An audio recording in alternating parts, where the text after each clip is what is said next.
Cricketers के पीछे भागने वाले लोग थे। तो एक दफा एक नौजवान मेरे पास फोटो के लिए आए, तो बड़े एमफिल कर रहे थे, बड़ा अच्छा यूनिवर्सिटी का उनका माहौल था। तस्वीर के लिए आए तो मैंने उनसे कहा कि छोड़ें यार, इसमें क्या पड़ा है। तो बाज़-औक़ात हम सीखते भी हैं ना जवानों से। उसने मेरे से बड़ी अनोखी बात की, कहने लगे पीर साहब हम तो क्रिकेटर्स के पीछे भागने वाले लोग थे, हम तो किसी और को सितारा समझते थे, ये देखें तो सही हम मौलवी के साथ फोटो ले रहे हैं।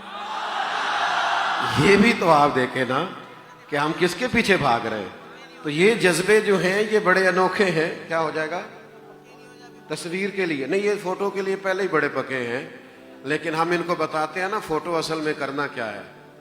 मुझे कुछ दोस्त कहते हैं कि ये फोटो बना ले, यादगार रहेगी। तो मैंने कहा मेरी तो अपने हजरत साहब के साथ कोई फोटो नहीं, मुझे तो हर वक्त याद रहते हैं। लेकिन अगर हमसे पूछो तो फोटो है, हमने दिल में सजा रखी है तस्वीरें यार। बस जरा गर्दन झुकाई देख ली, बस जरा गर्दन झुकाई देख ली। इसलिए मेहरबानी फरमाएं, तस्वीर तो वो होती है जो दिल में सजी हुई होती है।